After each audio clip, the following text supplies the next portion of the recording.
Boa tarde.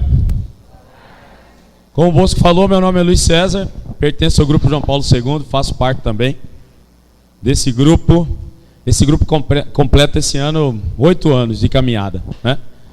É um grupo peregrino, um grupo que, na verdade, só o seminário que a gente faz fixo aqui, né? Na verdade, a gente caminha pelos bairros, pelas casas, alguns aqui, inclusive, estão fazendo, já participaram de algumas reuniões, né, que a gente faz fora da igreja, né? Fora da igreja prédio, né? Mas dentro da igreja doméstica, que é o lar, que são as famílias. Então a gente leva a parafernália toda, né? E faz o grupo de oração nas casas, né? Essa é um carisma, né? Um carisma muito especial do nosso grupo João Paulo II, que é um grupo da Renovação Carismática Católica, que é um movimento dentro da Igreja Católica que hoje reúne 10 milhões de brasileiros, né?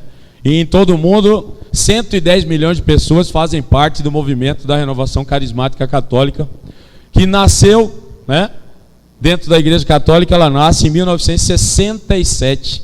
Então, de lá para cá, vem tendo essa caminhada. E ela foi se propagando pelo mundo todo sem uma organização. Não tinha um coordenador, não tinha um diretor, mas ela, pela força do Espírito Santo de Deus, foi se disseminando, né, pelo mundo, pela Europa, pela América, e foi tomando conta, porque as coisas do Espírito Santo de Deus são assim, né? É como o vento, ninguém consegue parar, né? Aí ele sopra onde ele quer. E hoje nós vamos partilhar uma palavra que é o semeador.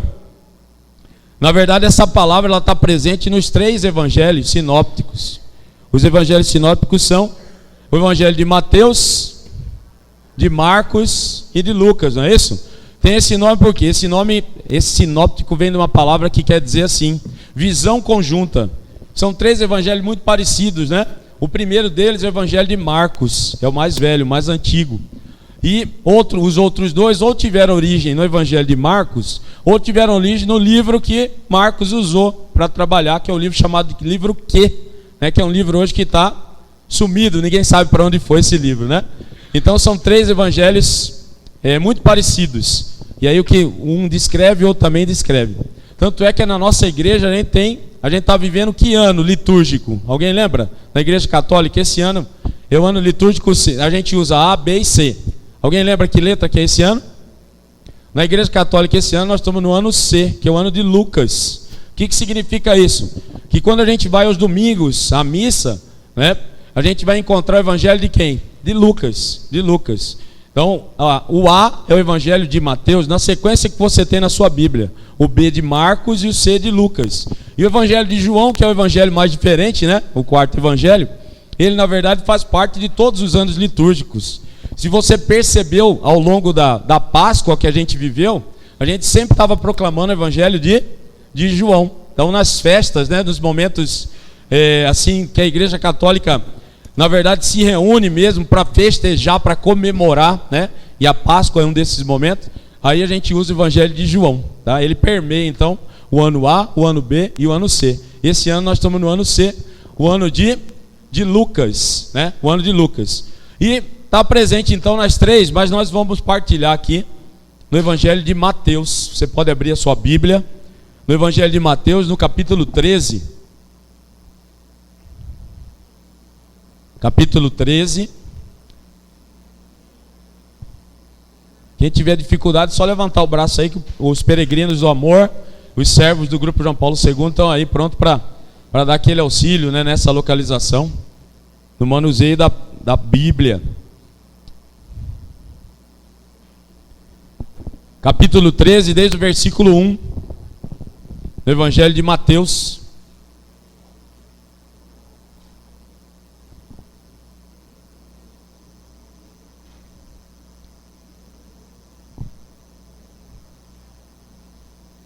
Amém? Amém ou misericórdia? Capítulo 13, Mateus. Mateus 13, desde o versículo 1. Algumas versões da Bíblia já trazem, né, nos outros evangelhos sinópticos, quais são as passagens. Então, assim, a Renovação Carismática Católica predominantemente usa a tradução que é Ave Maria, né? Então na Ave Maria já vem sinalizado, algumas outras traduções também tem. Então aí já mostra que em Marcos 4, de 1 a 20, E Lucas 8, de 4 a 15, nós temos a mesma passagem, né? A passagem do semeador, uma parábola que Jesus conta. Amém? Maravilha. Depois, assim, no segundo encontro, terceiro encontro, lá no nono encontro a gente fala assim, a passagem está em Mateus 13, todo mundo já está com ela na mão, né? Não é assim? No primeiro encontro ainda fica na misericórdia, mas depois, inclusive assim, a sua presença aqui é muito importante, mas vir com a palavra, trazer a palavra, tá? Trazer a Bíblia. Se você não tem, é uma boa oportunidade, né, para adquirir, né, o livro de Deus. Então vamos lá. Naquele dia saiu Jesus e sentou-se à beira do lago. Acercou-se dele, porém, uma tal multidão, que precisou entrar numa barca. Nela se assentou, enquanto a multidão ficava à margem. E seus discursos foram uma série de parábolas. Disse ele: um semeador saiu a semear, e semeando parte da semente caiu ao longo do caminho.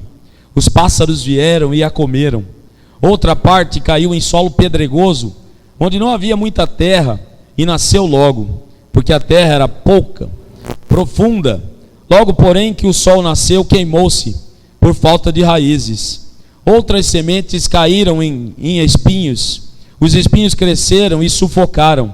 Outras, enfim, caíram em terra boa. Deram frutos 100 por 1, 60 por 1, 30 por 1. Aquele que tem ouvido, ouça. Palavra da salvação. Então aí nesse momento, nós vamos depois dar uma continuidade. Nesse momento então Jesus fala dessa parábola, e é um momento oportuno, porque Jesus vê o que nesse momento? Uma multidão se aproximando dele. E naquele momento não havia a palavra escrita, não é assim? A palavra escrita não havia. Mas naquele momento Jesus lançaria sobre todos eles a palavra de Deus, aquilo que Deus falava. E Jesus, conhecendo todos os corações, mesmo que fosse uma multidão ali diante dele, ele conhecia o coração de cada um ali e sabia exatamente o perfil de cada coração. Então por isso naquele momento, antes dele iniciar a falar, ele já fala dessa parábola. É como se ele fizesse assim, ó: estou abrindo um leque de opções e você vai escolher, tá? Qual a opção que você aceita, tá? O que você quer para a sua vida e para o seu coração. É isso que ele faz nesse momento inicial. Porque depois, essa multidão reunida diante dele, ele vai falar outras parábolas e vai dar outros ensinamentos, não é assim? Mas nesse primeiro momento, essa multidão que vai lá, imprensa Jesus, que ele tem que ir até para uma barca, né? Então ele já conhecendo os corações ali, ele já vai definindo o perfil, né, de cada coração que recebe a palavra de Deus. A palavra de Deus ali é a semente, não é assim? E o nosso coração, o coração daquela multidão lá, e o nosso coração hoje é exatamente esse solo que recebe essa semente. Eu acho que eu fui escolhida para essa pregação porque eu sou engenheiro agrônomo, então de semente eu entendo, né, de solo, tá? Então estou na minha área, tá? Tô falando sobre uma coisa que eu tive formação, né? Então Jesus fala isso. E aí a gente, sem olhar na palavra de Deus, só para ver como que essa primeira passada nessa palavra de Deus já fez efeito ou não, ele fala de quantos tipos de solo? Quantos? Não precisa nem falar qual. Quantos tipos de solo você viu nessa palavra aí? Quantos? 12. Quantos tipos de solo? 3 tipos. 3 tipos. 3? 4? Então ele falou, pode olhar na palavra, pode olhar na palavra. Quantos tipos de solo Jesus fala aí nessa parábola? Ele fala de um solo à beira do caminho, não fala? Aí ele fala de um solo pedregoso. E aí depois ele fala de um solo cheio de espinhos. E depois ele fala de um solo fértil. Então ele fala de 4 tipos de solo. É como se naquele momento, né, ele pudesse falar para as pessoas: e aí no seu coração, que tipo de solo existe? Vou lançar a semente, né, que ele ia começar a falar em parábolas, ia começar a dar os seus ensinamentos, e perguntava para aquela multidão, sem perguntar, né? Jesus era muito didático, ele usava um recurso que hoje, dentro da educação, né? Às vezes a pessoa fala assim, esse recurso é uma novidade, é uma coisa moderna. Eu sou professor de química, então a gente vê muito falar isso. E quando a gente lê a palavra de Deus, fala assim, esse recurso é tão moderno que Jesus já usava lá. Porque ele partia exatamente da onde? Partia daquilo que a pessoa tinha de experiência, que já trazia no seu coração, para poder trabalhar. Hoje em dia na educação é assim, né? Fala, tem que aproveitar a experiência do aluno, aquilo que ele já conhece, você aproveita isso. Jesus há 2000 anos atrás já fazia isso, e é por isso que ele é o mestre dos mestres, não é assim? E aí ele, aproveitando daquilo que estava no coração de cada um, lança essa pergunta, aí dentro do seu coração, que tipo de solo você tem? Eu vou lançar a semente, ele está dizendo aí, que tipo de solo no seu coração vai receber essa semente? E aí ele fala desse solo à beira do caminho. O que é isso? Como que é o solo à beira do caminho ou no caminho? É fofinho? É fofinho? Não é, né? À beira do caminho ou no caminho, que ele fala que as sementes foram caindo no caminho. Como que é o solo? É um solo duro, não é um solo duro? Ave Maria, é um solo duro, a semente vai cair ali. Outro que entende da agricultura ali. A semente vai cair ali e vai acontecer o que com ela? Vai se aprofundar? Não, né? Não vai se aprofundar porque tem um solo duro, tá? Um solo duro. E aí ele até fala que vieram, o que veio? Vieram os pássaros e fizeram o quê? Comer as sementes. Quem já plantou sabe que isso acontece demais, né? Às vezes o agricultor se esforça para comprar uma boa semente, né? Vai lá, planta, e aí aparece um monte de passarinho e come aquela semente. Às vezes é a única semente que a pessoa tem, né? Aí tem que ficar tocando, tem que fazer o espantalho, tem que dar pinote para não acontecer isso. E Jesus fala disso, né? O primeiro tipo de solo duro. E o que é solo duro? É aquele solo que ouve e não entende. Ouve e não entende. Então Jesus semeia, ele ouve, mas não entende. Aí você vai dizer assim, não entendo porque a palavra de Deus é muito difícil. É isso? É isso? O problema está na semente? Não. Essa semente que é lançada sobre todos esses solos é a melhor semente que poderia ter. Se a gente trouxesse para a agricultura, é uma semente certificada, não é assim? Está sendo jogada ali a melhor semente possível. Se ela não germina, se ela não dá fruto, não dá o efeito, aonde que está o problema? Na semente? Não, é naquele solo duro. Aquele solo duro da beira do caminho. E quem são esses pássaros que vêm ali e vão comer na semente que Jesus manda? A gente poderia até pensar de maneira lúdica assim, que bonitinho, né? Uns pássaros comendo as sementes, coisa linda, né? Não tem nada de lindo nisso. Se a semente é a palavra de Deus, ela é jogada no meu coração, alguém vem lá e tira do meu coração, é bonito isso? Não, esse aí, quem que faz isso? É o inimigo, é o maligno, são as coisas, né? Que o maligno traz pra gente e vai arrancando do nosso coração, porque não encontrou solo fértil ali, não encontrou lugar para germinar aquela semente. Aí o maligno vai lá e vai tirando tudo aquilo que Jesus lançou no nosso coração, tá? No nosso coração. E assim, como eu sou um homem das exatas, né? Sou engenheiro, sou professor de química. Assim, meu coração por muito tempo era um coração desse jeito. A semente de Jesus era lançada, tá? Era lançada, não ia para lugar nenhum. Vinha o inimigo e comia ali, tá? Levava tudo embora.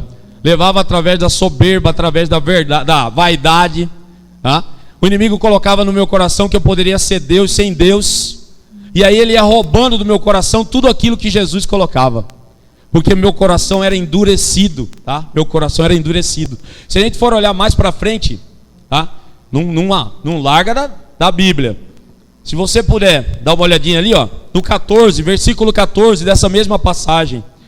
Versículo 14. Beleza? Está dizendo assim: assim se cumpre por eles o que foi dito pelo profeta Isaías: ouvireis com vossos ouvidos e não entendereis, olhareis com vossos olhos e não vereis, porque o coração desse povo se endureceu, taparam os seus ouvidos e fecharam os seus olhos, para que seus olhos não vejam e seus ouvidos não ouçam, nem o coração compreenda, para que não se converta e eu os sare. Tá? Então, na verdade, o ouvir e aprender, segurar, entender o que Jesus fala, não é algo da mente, não é algo da nossa inteligência, da nossa sabedoria acadêmica, da nossa sabedoria adquirida nos livros do homem, não. Esse entender depende do quê? Depende do mais profundo do nosso coração.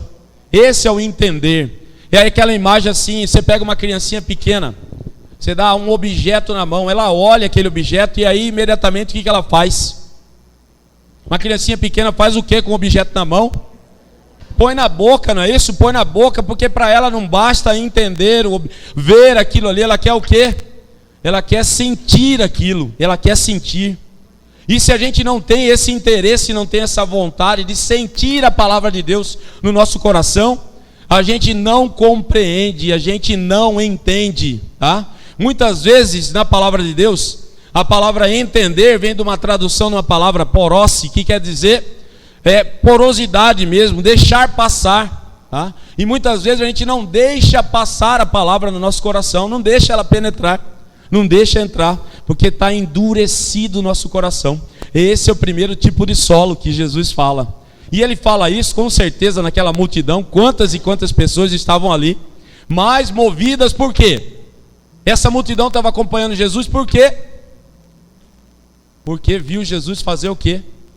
Jesus fazer milagres, não é isso? E aí muitos vão atrás de milagres, mas não vão atrás de Jesus, não vão atrás da palavra de Deus, não vão atrás de uma transformação, vão só em busca de uma cura, não é isso? De um milagre, de uma prosperidade na vida, mas na verdade não querem acolher a palavra de Deus no seu coração. E ele fala isso sabendo de tudo, de todos que estavam ali, não é assim? Então, essa é a primeira. A gente passa, né? Eu passei por isso. Muitas vezes assim, eu lembro a primeira vez que eu fui no grupo de oração, nesse grupo de oração, João Paulo II, eu tive uma sensação que alguns aqui podem estar tendo. Quando começou o grupo, né? Esse negócio de pular, bater palma, aí eu falei, meu Deus, eu e minha esposa, Regina ali, falei assim, onde que nós viemos, meu Deus do céu, o que eu estou fazendo aqui? Me deu uma vontade de ir embora, de sair correndo.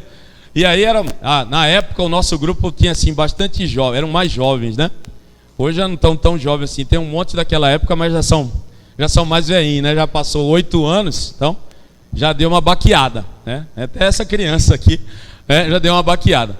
Então, aí começaram a orar em línguas do Espírito Santo, eu falei, Jesus, o que eu estou fazendo aqui? Vou embora, não vou voltar nunca mais nesse grupo, é coisa de louco isso, né? Pergunta se eu não voltei, estou nele até hoje, né? Nunca mais saí desse grupo. Porque o solo do meu coração foi sendo transformado, amado. Porque se o seu solo é esse solo duro que está à beira do caminho, não significa que ele vai ser assim o resto da vida, não. Não significa que ele nasceu para ser isso, não. Esse solo pode ser trabalhado. Imagina você na década de 60 e 70, quando alguém falava que Mato Grosso seria o celeiro do Brasil, se alguém acreditaria nisso? Não acreditava nisso, não é assim? Nessas décadas aí, o que eles falavam do Mato Grosso? Não vai ser nada, porque tem um solo ruim, ácido, cheio de alumínio, como que isso vai dar alguma coisa? E hoje o Mato Grosso produz mais do que todo mundo, por quê?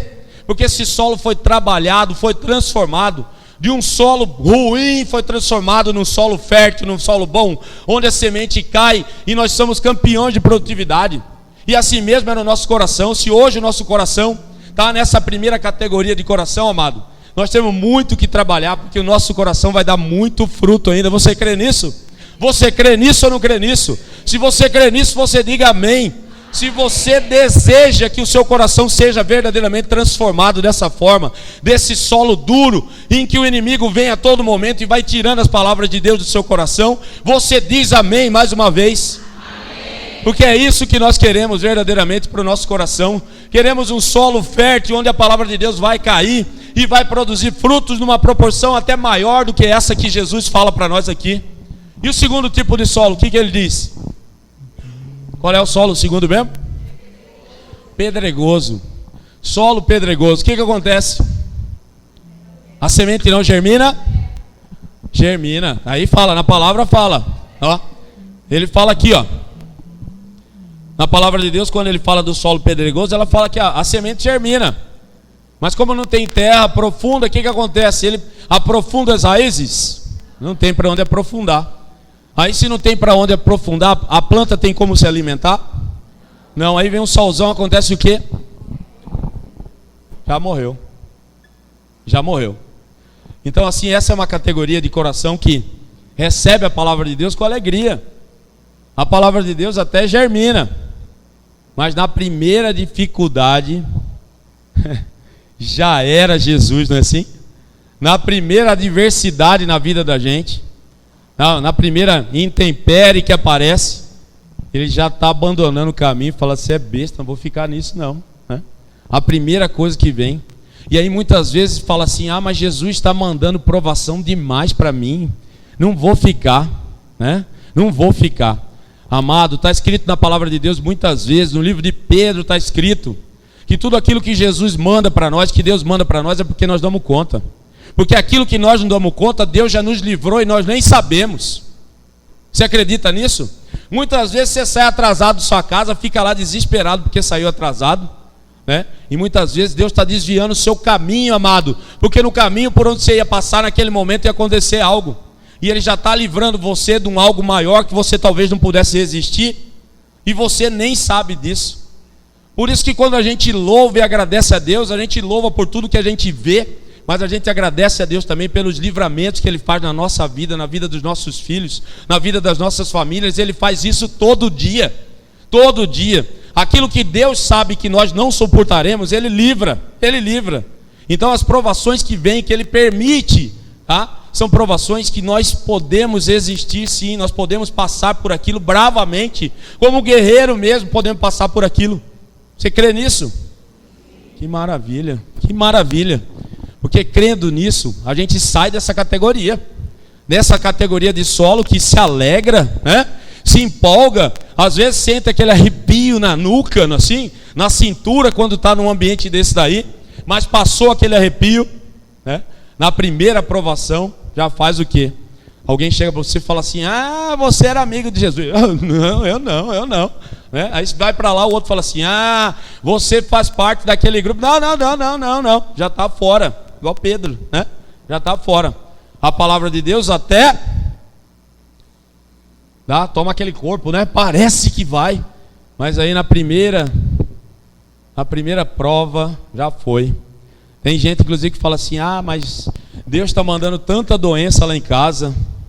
Outro dia teve um que falou isso. Aqui, eu trabalho aqui no colégio, né? Aí estava conversando com um professor, com um amigo, né? Falando de Deus e tal. Aí ele falou assim: ah, eu até... uma época eu ia na igreja e mais vezes, agora estou indo só no domingo. Falei: ah, é? Por quê?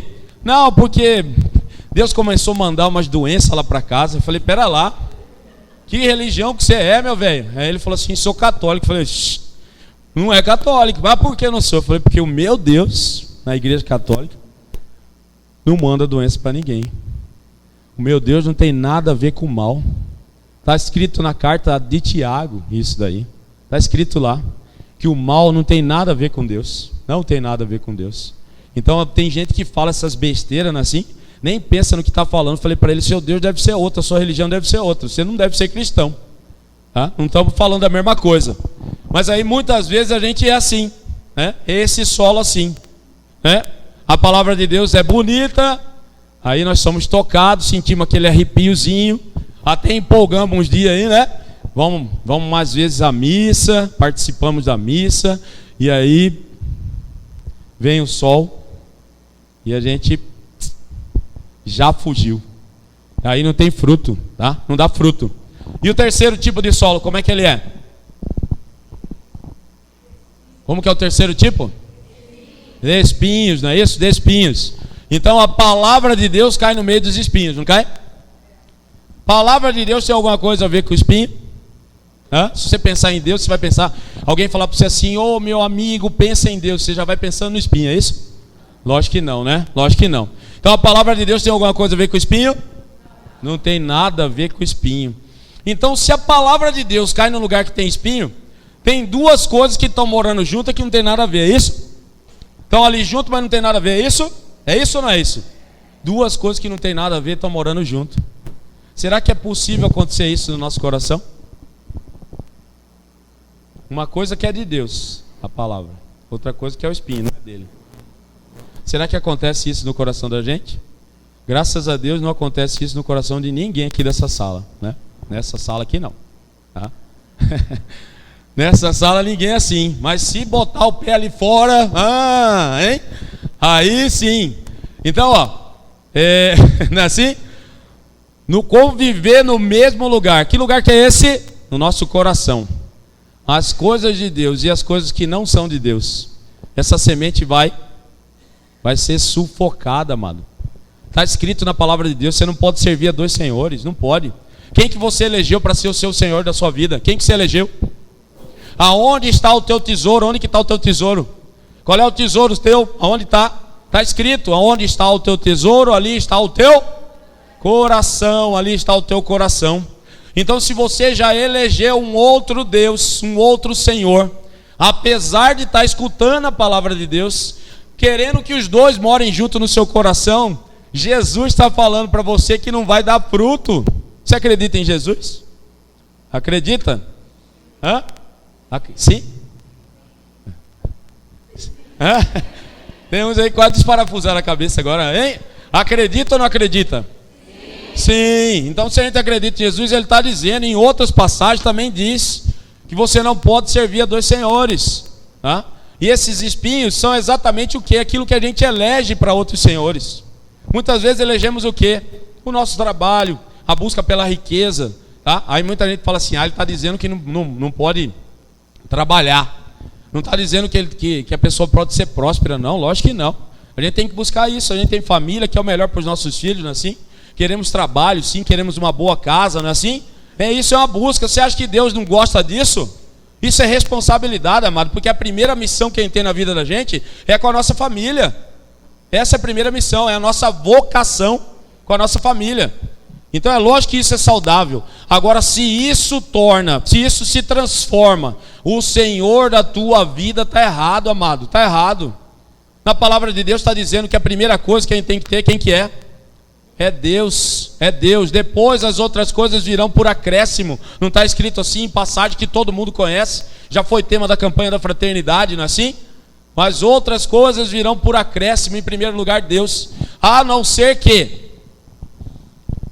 Qual é o tesouro que você está buscando? Qual é o tesouro que você busca na sua vida? O céu. O céu. Eu quero o céu para a minha vida. Eu quero o céu para a minha vida. E quem quer o céu para a sua vida, vai conseguir o céu para a sua vida se matando 12 horas de trabalhar. Trabalhando acima do limite, às vezes sem precisar, só porque quer acumular riqueza. É assim que você vai para o céu? É assim que vai para o céu? Não, aquele que vai para o céu se esforça por isso, faz o seu trabalho por isso. Não deixa o dinheiro, a riqueza, a vaidade e tudo mais se transformar no Senhor da tua vida. Eu quero ir para o céu. Eu quero ir. Por bom tempo da minha vida eu não sabia o que era isso. Não queria, não tinha esse desejo no meu coração. Mas Deus foi lá. E assim, eu cabeça dura do jeito que eu sou, precisou ele me chacoalhar muitas vezes. Precisou ele fazer coisas sobrenaturais na minha vida, para eu poder acreditar nisso. Que eu não estou aqui nessa terra para ficar rico, para não sei o quê. Lógico, eu quero o melhor para minha família. Mas eu estou aqui nessa terra preparando para quê? Preparando para o dia que ele vai voltar, não é assim? Preparando para o dia que ele vai voltar e vai me levar. Eu quero isso, é isso que eu desejo no mais profundo do meu coração. É o que eu desejo. Não é bobeira que eu estou falando aqui, não. É isso que eu mais desejo no profundo do meu coração. Que na volta de Jesus ele possa olhar para mim e falar: você vai comigo, meu filho. Você vai para o céu. Você vai para o céu. Quantas e quantas vezes na palavra de Deus está escrito que nós devemos ser igual a eles? Igual a eles em quê? Ser o quê? O que nós devemos ser? Santos. Devemos ser santos. E as pessoas hoje têm vergonha de falar que quer ser santo. Os jovens, por exemplo, eu que trabalho com jovens, às vezes tem lá: e aí, você quer ser santo? Não quer mais ser santo, Tem vergonha. E às vezes não é só jovem, não. Às vezes a gente está num grupo de partilha, participando aí com gente que está no movimento, que está na caminhada. O cara tem vergonha. Fala baixinho: eu quero ser santo. Com vergonha de falar: eu quero ser santo. Está escrito na palavra de Deus, em Hebreus capítulo 12. Está escrito o quê? Que nós todos devemos buscar a santidade, porque só assim veremos o Senhor. Aí vai falar assim: é um caminho dos muitos? Não, está escrito só assim veremos o Senhor. Você quer ver o Senhor? Quer ver ou não quer ver? E então o que você tem que ser? Você tem que ter santo, tem que ser santo. E você consegue viver transformando. E a gente não é, né? E a igreja até tem santo vivo na igreja católica. Ah, tem um fulano de tal lá, tão bom, vamos beatificar ele. Vivo, tem? Não, porque enquanto o ser humano está vivo, está correndo risco, não é isso? De não ser santo, tá? Nós temos ali o nosso beato João Paulo II. Antes dele morrer, ele já era santo, já era beato? Não, tá? Então, na verdade, o nosso caminho é o caminho da santidade. É o caminho da santidade que nós vamos fazendo. E nesse caminho da santidade pode morar dentro do nosso coração a palavra de Deus e os espinhos? Não, amado. Nós temos que tirar. Isso é o trabalhar a terra. O trabalhar a terra, transformar essa terra pedregosa, esse solo duro, tá? É tirar esse espinho, é trabalhar a terra. Mas quem que trabalha a terra? Você que vai trabalhando a terra? É um servo do grupo, o servo do grupo João Paulo II, é muito ungido, ele vai trabalhar meu coração. É ele que trabalha? Não, é Jesus, pô. Aí o outro vai falar assim, mas por que ele não está trabalhando então? Ele não está trabalhando porque você não está deixando, amado. Só por isso. É a única coisa que pode impedir o trabalho de Jesus no nosso coração. É a gente não deixar. É a gente não querer. Ou querer não querendo, né? Ô Jesus, eu quero sim. Aí Jesus vai entrar, tá cheio de coisa que você não quer tirar de lá. Não é isso? Às vezes você está abraçado naquilo ali, está amando aquilo ali como nunca. E aí do outro lado você vai olhar assim, bem Jesus, agora como?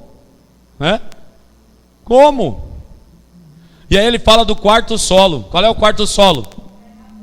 Terra boa. Opa! E a terra boa, o que acontece na terra boa? Aí dá fruto, não dá fruto? Dá fruto ou não? Aí dá fruto. Então, naquela multidão, se Jesus fala de terra boa, eu acho que tinha muita terra boa. Não tinha muita terra boa lá? Tinha muita terra boa. Assim como nós aqui, com certeza tem terra boa aqui. Muita terra boa, tá? Muita terra boa, que a palavra de Deus vai cair ali.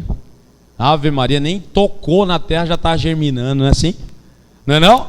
Você piscou o olho, já está uma árvore, não é assim? Ave Maria, parece até aquela Joãozinho e Maria do feijão, né?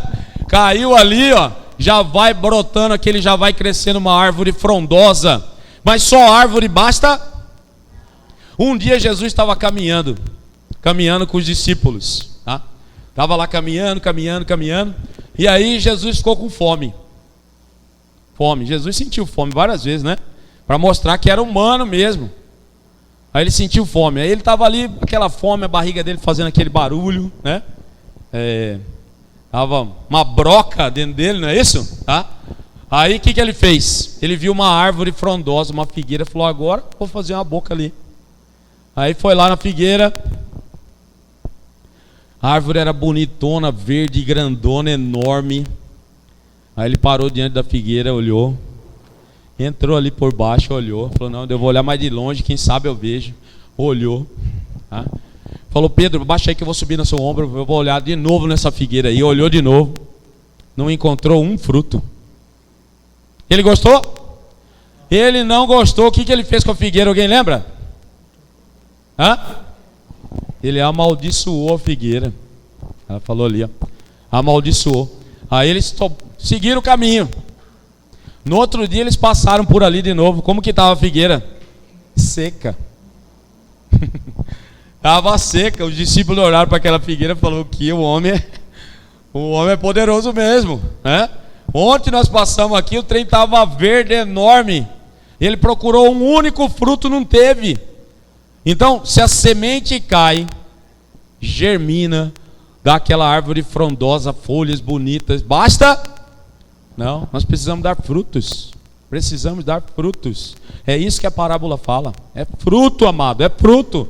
Nós precisamos dar fruto. Solo bom não é o solo que a planta só cresce, mas é a planta em que a planta vai dar fruto, vai produzir frutos, tá? Vai ter resultado aquilo ali. Se não é uma coisa assim, ó. O fruto serve para quê? Para que serve o fruto? Para a planta, para a própria planta. Para que serve o fruto? O que nós encontramos dentro do fruto? Normalmente, a semente. Então, se aquela cai, aquilo ali apodrece, não é isso? Aí a semente germina outra planta, não é assim? Não é assim? Então é isso que Jesus quer de cada um de nós, tá?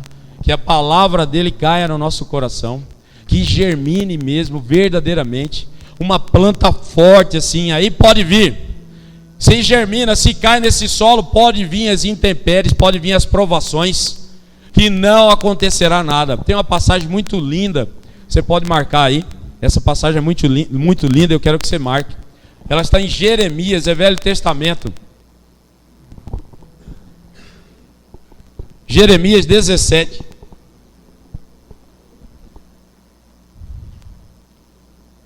Jeremias 17.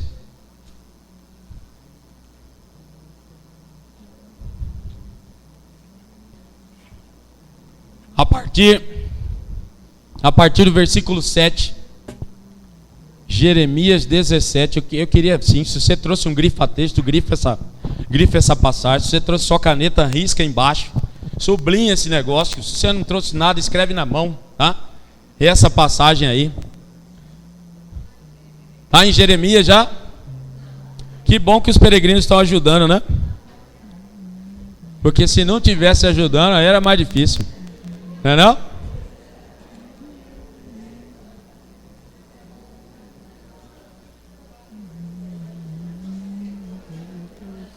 Amém ou misericórdia? Misericórdia. Aqui na frente, misericórdia. Misericórdia. Aqui, ó.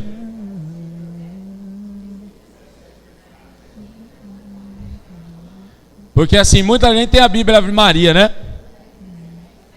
Mas nós temos o grupo João Paulo II tem um padre que é o diretor espiritual do grupo, que é o padre Marcos César, que é do Sagrado Coração de Jesus, tá? Muita gente conhece ele aqui, porque ele já esteve presente em muitas coisas do grupo, né? Ele está sempre junto com a gente. Essa vez ele não pôde estar porque ele nem está em Cuiabá, tá? Está em Curitiba.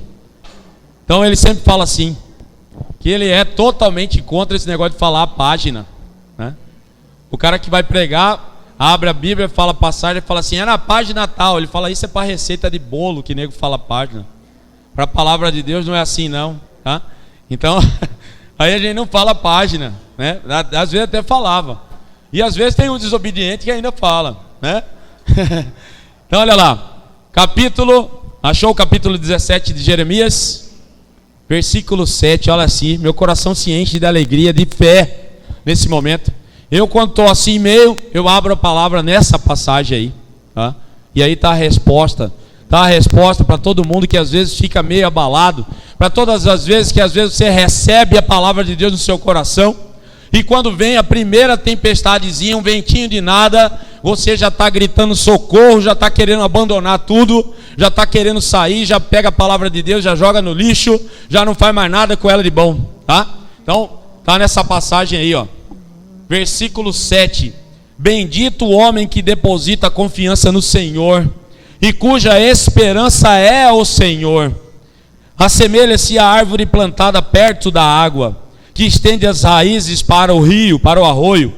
Se vier o calor, ela não temerá, e sua folhagem continuará verdejante.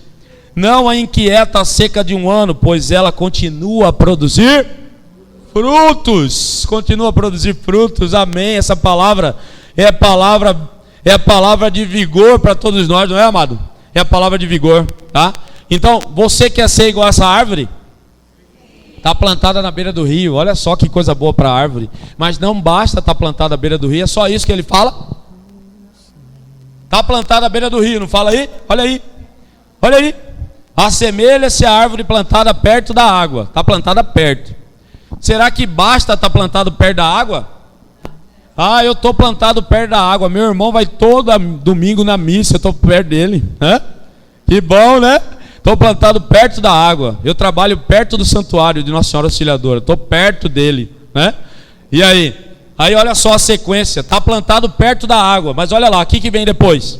Que estende as raízes para o arroio, quer dizer, para o lado da água, tá? Então não basta ter um rio passando perto de você, porque esse rio sempre está passando ao nosso lado. Você acredita nisso? Esse rio está sempre do nosso lado.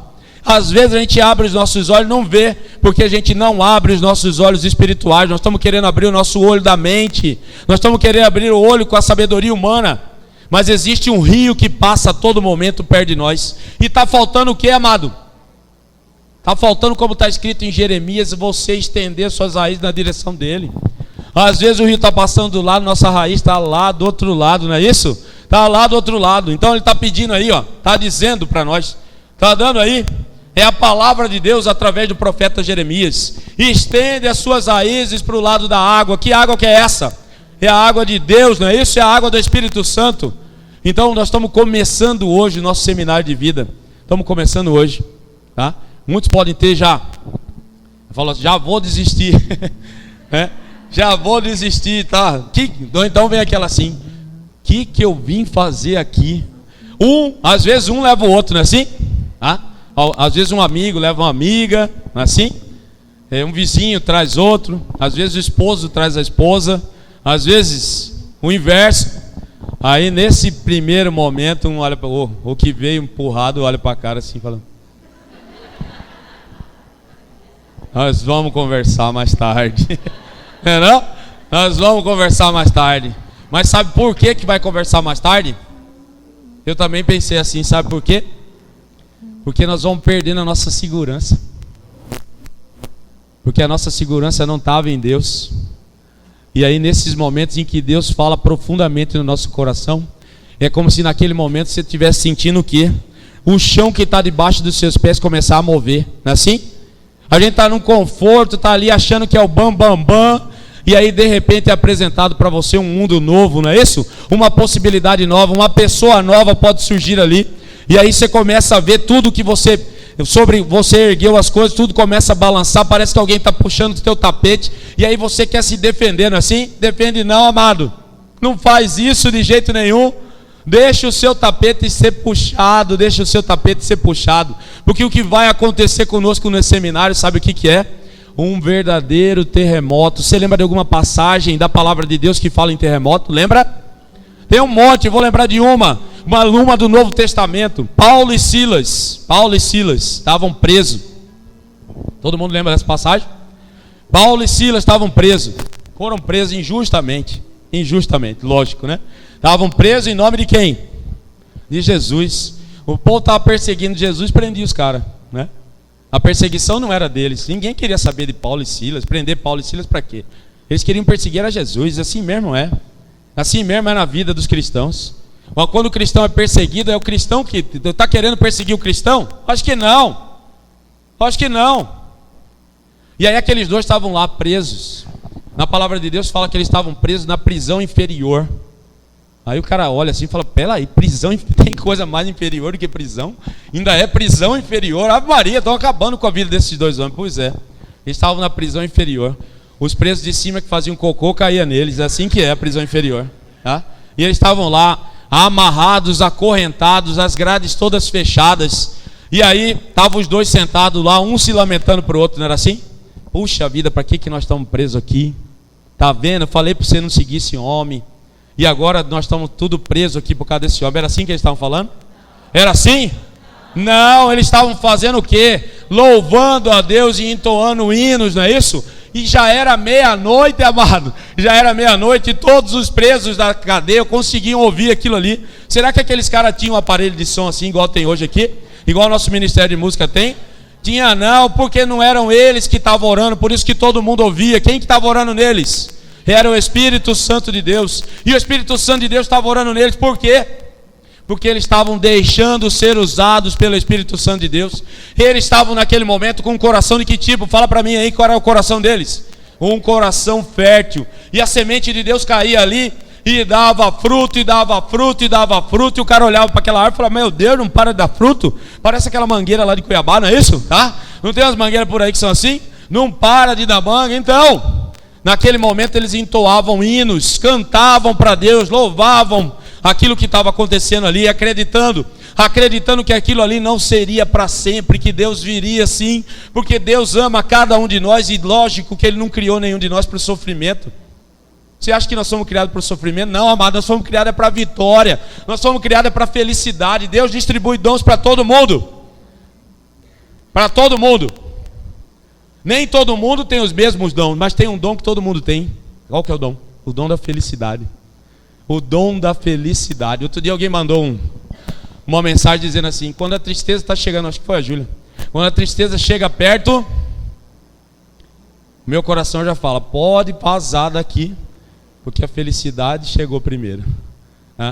Então aqueles dois estavam lá entoando hinos. E aí, o que aconteceu? Um terremoto. Tremeu aquela cadeia. O que aconteceu com as correntes que estavam no braço deles? Se soltaram. O que aconteceu com a porta? Com as portas? Se abriram. Só a deles? Não, da cadeia toda. Olha que graça. Eles estavam orando, o povo estava só escutando. Na hora que Deus mandou a graça, mandou só para eles? Não, caiu a corrente de todo mundo, amado. E é isso que Jesus quer de nós. Quer de nós isso. O fulano que está do nosso lado já pegou a graça também, porque a graça está tanto na gente, não é isso? Que ele já foi contagiado, já foi tomado, o fogo já tomou conta do coração dele. O coração dele já é uma brasa, já está incendiado. E é isso que Deus quer de nós. Quer promover na nossa vida um terremoto. Esse terremoto que ele tem, eu tenho certeza que ele vai promover na nossa vida nessas 9 semanas. É isso que vai trazer a libertação, a quebra de todas as correntes. Você crê nisso, dê amém. Se você deseja isso, diz amém mais alto ainda. Então nós vamos fazer esse terremoto acontecer. E eu já convido você a ficar de pé. E nesse instante você vai orar para Jesus e vai dizer exatamente isso: Senhor Jesus, trabalha esse solo do meu coração. Senhor Jesus, trabalha. Põe a mão no teu coração, amado. Põe a mão no teu coração. Se você não dá conta de fechar os olhos, olha para a ponta do seu pé. Fechar os olhos e olhar para a ponta é só para você não se distrair. Porque nesse instante, o Espírito Santo de Deus que está presente nesse lugar, sim. Jesus, Deus Pai que está presente. A nossa mãe Maria, a nossa poderosa intercessora que está aqui. Os anjos que desceram do céu estão aqui também. E nesse instante nós vamos sim abrir a nossa boca. Ou se você ainda não tem ainda essa prática de abrir a sua boca, mas esforça, amado, esforça nisso. Você pode só nesse instante fazer a sua própria oração silenciosa. Mas nesse instante nós vamos sim pedindo. Nós vamos sim pedindo a Jesus, pedindo ao Espírito Santo de Deus que Ele venha trabalhar esse solo. Vai dizendo. Você que é capaz de dizer, você que consegue fazer sair da tua boca esse pedido, esse clamor. Você fala para Jesus: Jesus, vem trabalhar esse solo do meu coração. Vem trabalhar esse solo do meu coração. Vá dizendo, amado, vá dizendo. Vá dizendo do seu jeito, não preocupa com as palavras, não fique escolhendo palavra não. Jesus nesse instante só quer a sua entrega, amado. Só quer a sua entrega. Esse monte de peregrino do amor agora está orando em intercessão por esse pedido seu.